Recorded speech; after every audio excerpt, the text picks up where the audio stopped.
Am I the a-hole for not giving my estranged sister a place to stay with her kids while she was on her way to our parents? I have been estranged from my sister ever since she carried out an affair with my ex-fiancé. I found out because my brother caught the two of them together. She tried to get my blessing for them to be together. I just told her to consider herself down one sister and told her I never wanted to see her again. I stuck to my word.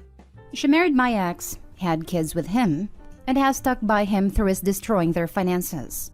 Then 3 weeks ago, he was arrested and my sister found out the guy who was letting her and the kids stay was no longer okay, and so she called family members. My aunt told her that my parents were out of town and she should go to their house. My parents were on vacation and my sister lives 3 states from our parents, and apparently I'm right in the middle. She called our aunt to say she couldn't find a place she could afford overnight, so aunt gave her my address and told her to stay with me. She showed up. I shut the door. She called aunt called me and told me the story. I refused to let them stay. Aunt reasoned it was just for one night, but I stuck to my word. Aunt ended up paying for a place for them to stay. By the time my parents got home, sister was there and nobody had told them. Then my saying no turned into the debate of the whole family. My siblings, the ones I still talk to, all said that I should never have been a place she would even dare show up at. One of them also refused to let her stay overnight, so they were not afraid to stand up for me. My parents say they understand. They just hated that my sister's kids were upset at not having anywhere to go at night, and that the place they ended up at was scary. They told me they understood. They just wished I could have found some way to love her kids and give them a place to sleep at least. But they also know I never met them and were strangers to each other and them to my husband and kids. Other members of the family are not seeing it that way though, and I have been told I should be ashamed of myself, that I'm hateful, and that they hope I need to beg her for something one day and she leaves me in the dust too. And my kids. According to my siblings, she has been saying how angry she is that I didn't give her kids a place to stay, and she has apparently called me a heartless witch. Am I the a-hole? Now for the top comments. Oh no, your sister, who is such a stand-up person that she slept with your fiancé, thinks you are a bad person. Who cares what she thinks? Not the a-hole. Why has no one mentioned the aunt is the real villain here? Opie is not the a-hole, but she sure is. Other members of the family are not seeing it that way, and I have been told I should be ashamed of myself. So the aunt is not only the a-hole, but I almost wonder if there can be legal action that can be taken due to the usually blatant privacy violation of giving her address to an estranged and not wanted ex-sister. Not the a-hole. Of course not the a-hole. Your sister seems to make terrible choices all the time.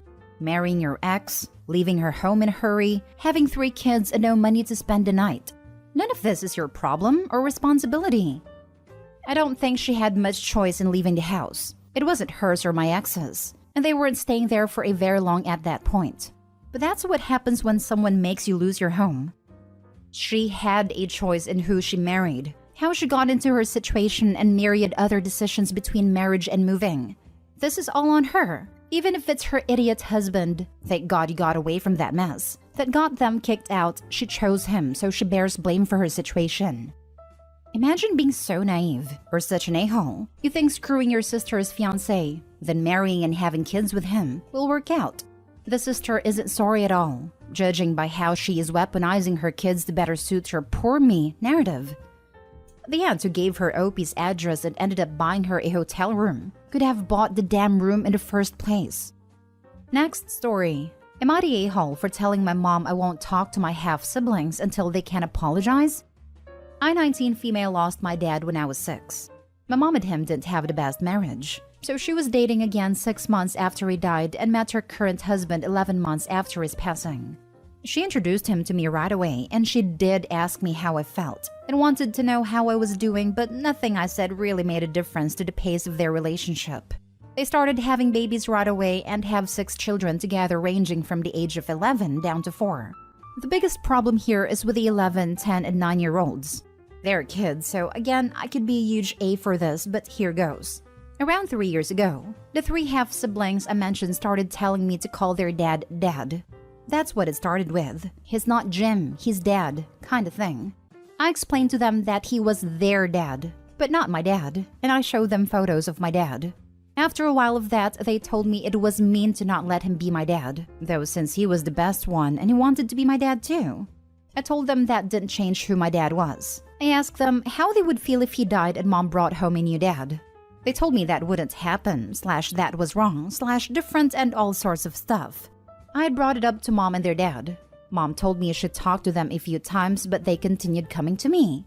When we had a virtual graduation party for me last year, my then 10-year-old half-sister, now 11-year-old, corrected me in front of everyone for saying how I was sad Dad had missed this part of my life. She told me he didn't miss it. He was right here. My mom tried to shush her, but she shut me down a second time. Other stuff has happened in between, and then 2 months ago, I was briefly home for a week, and during that time they were going crazy on correcting me. Even had a younger ones copying them. And then they told me they were glad my dad was dead, and that it wasn't important. He was dumb, and I was dumb for missing him and not adopting their dad. Some of what they said felt very mature, and like something someone else had said. But then they just kept repeating over and over that they were glad my dad was dead, and it made them happy. I used to call home to talk to them a few times a month, and now I haven't. And my mom called me to get me to, but I told her I won't talk to them until I get a real apology, and until their behavior changes. She told me I need to be an understanding adult about this. I told her no. I told her the fastest way for me to never have anything to do with them again is to hear over a long period of time that they're glad my dad is dead and that my dad doesn't matter. She told me even that it would be extreme. I told her I don't love them more than my dad, and hearing them talk like that about him would fracture our relationship beyond repair. I told her 3 years of dealing with this stuff for it to get worse is too much. She and her husband called me out for being wrong about this, so I'm here to ask. Am I the a-hole? Edited to add, Jim has, over the course of the time I have known him, tried to get me to call him dad. He pushed it a few times over the years, but would bring it up regularly. But I never wanted to. He will never be my father. I don't ever see the day where I love him either. I've had issues with him because of how often he brought it up and the pushing, but there's no fixing that now. Not the a-hole, but your mom and Jim sure are for not nipping this in the bud when it started. Saying they're just kids only means they'll grow up thinking this kind of harassing and bullying behavior is okay. Likely because at least Jim is behind this, and either the mother knows and has done nothing or she's behind it as well. The kids didn't come to this conclusion on their own. While kids are a lot more switched on than we often give them credit for, this is straight up manipulation from a parent. Given her mother is trying to get Opie to be a doormat under the guise of being the adult, she's trying to manipulate Opie so the mother can go back to getting what she wants and ignoring Opie's emotional needs. All frankly points to the mother being as guilty as Jim. I'll be shocked if mother isn't behind it, seeing as she already let Opie know her marriage to her dad was not the best. She obviously has no love lost for her ex, and would likely want him completely removed from existence, including all memories. Exactly this. These kids would have absolutely accepted that Opie has a different father to them, and it would be completely normal to them had they had no outside interference telling them otherwise. Both Jim and Mom have to have been in their ear all this time, trying to manipulate Opie through her siblings. And even if, on the slightest off chance that didn't happen, Mom should have been the one correcting them from the very beginning, Opie should never have had to correct them on their own. It is a parent's job to correct their children when they're doing something wrong and hurtful. It's clear as day that both Mom and Jim condone and encourage this behavior to pressure Opie to try to make her forget her dad, which is completely asinine behavior. I really feel for Opie. I cannot imagine people trying to tell me my mom, who died when I was the same age as Opie when her dad died, was bad and they were glad she was dead. Just that right there should have gotten those kids a very stern talking to, at the absolute least. You don't say stuff like that to people. Ever. Oh wow. I'm sorry you're dealing with this. Not the a-hole. They might be kids, but they're old enough to know it's not right to tell someone you're glad their dad is dead. That's really mean and nasty and hurtful. Have you spoken with her dad about it? It might mean more coming from him if he tells them to stop. Assuming, of course, he doesn't also want you to call him dad. I had a whole part about him that I had to take out. But yeah, I have issues with him because he really wanted me to call him dad, and has brought it up so many times and pushed it a few times as well since I've known him. Next story. Am I the a-hole for telling my stepdaughter to not bother coming to our house for school this year? I, 28 female, talked to my stepdaughter, 16 female, a few months before summer started and asked if she could babysit her siblings for the summer, since me and her father both work. And since I'm pregnant, all the extra money is needed. She said no because she has already made plans for the summer and she would rather not babysit the whole summer. But if I need help every once in a while, I could text her.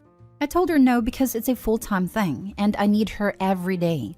A week or so later, I find out that she's babysitting her aunt's kids for the summer, and when I ask her why she lied, she said that her aunt is paying her and helping her learn Spanish. She's half Puerto Rican. She also said that her aunt is taking her to Puerto Rico and she wanted to get more in touch with her culture. I told her that she should always choose family over money, and now I know that having her fun time is worth more than spending time with her family, and don't even bother coming to living with us for school. She left me on read. I'd only texted my husband during Father's Day and on her sibling's birthday. School started and she hasn't come over once since the whole time when she would usually come every weekend, nor have my other stepkids since they only come when she comes over. My husband is now mad at me, blaming me for driving his kids away from him, but my kids keep asking when she is coming over. Am I the a-hole for telling my stepdaughter to not bother coming to school with us this year? Now for the top comments. You're the a-hole. Your stepdaughter doesn't exist to provide free childcare for you for a whole summer. Stop being salty that she chooses the person that values her enough to pay her. How are you surprised that your manipulative threats didn't work? Heck, even when I babysat my siblings, my parents paid me because it's a job. It's a job, and not an easy one. You're the a-hole. Isn't her aunt family? Aunt versus wicked stepmother? Sounds like she did choose family. Aunt who pays for babysitting, engages in mutual beneficial exchange, invests in exposing her niece to culture and travel that is meaningful to her niece. Or a stepmom that is pregnant and can't afford childcare and wants a full-time free sitter. Damn, hard to choose. Yes, you're the a-hole like the rest. But how do you figure she lied? She said she made plans. You don't have to know what those plans are. And how is her aunt not family? You're all over the place here, OP. Her mom posted pictures of her on Facebook with her thanking her sister for connecting her daughter with her roots. And in the comments they were talking about if she had to babysit on the weekend, because her mom wants to take her to school shopping that weekend. Those were her plans. Were you expecting this babysitting for free? Based on all the extra monies needed, I'm going to guess yes. Last story. Am I the a-hole for telling my mom that my sister canceled our plans? I, 18 female, was supposed to celebrate my birthday the other day by just hanging out with my younger sister Kate, 16 female. We made plans earlier in the week to go to this movie I wanted to see and get dinner afterwards.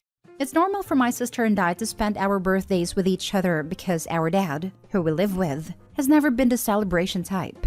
So as soon as my sister and I could drive, we just started celebrating on our own. On the day off, I got dressed and everything because I thought my sister and I were still going through with the plans we made. But she came into my room and told me that she was going to her friend's house because it was his birthday, and they were having a party.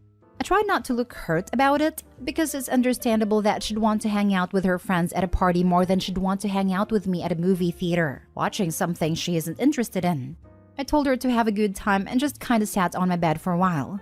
Our mom FaceTimed me a little while later and asked why I was still in my room if the movie had started already. I told her that Kate and I weren't going to the movie anymore and that Kate was at her friend's house celebrating his birthday.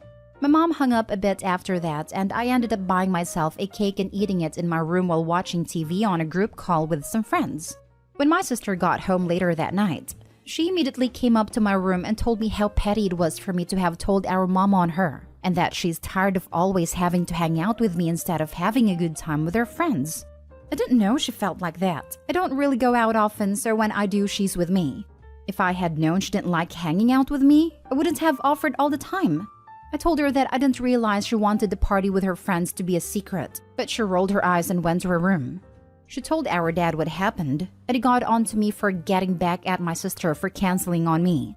He said that I should have known what would happen if I told our mom that Kate had other plans, and that I'm in the wrong for snitching. I really didn't mean to do that, but I guess the impact of what I did matters more than the intention.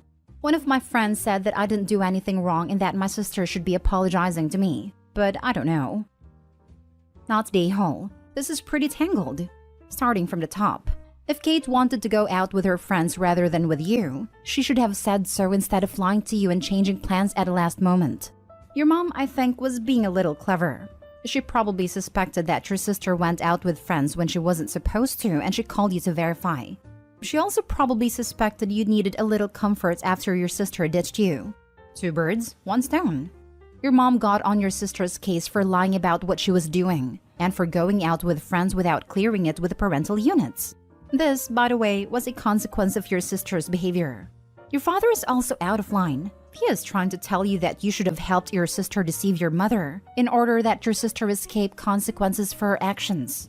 People lying to you does not make you an a-hole. People hurting you does not make you an a-hole. People expecting you to lie to cover up their a-holery does not make you an a-hole. You are not the a-hole here. You are, if anything, the victim. Out of everyone here, I think you and your mother are in the right. Everyone else misbehaved. Not the a-hole. If your dad accuses you of snitching, then he is admitting that what your sister did is wrong, and he is trying to hide it. Your mom asked you a question, and you answered. You did nothing wrong. Your sister is the total a-hole here. Leaving you on your birthday to hang out with her friends is a horrible thing to do. Not to mention she snitched on her for telling their mother. Dad is the a-hole here too. He didn't do anything for his daughter's 18th birthday but came to yell at her because she slighted his favorite child. Though my best guess is that he got an earful from mom for allowing this to go down.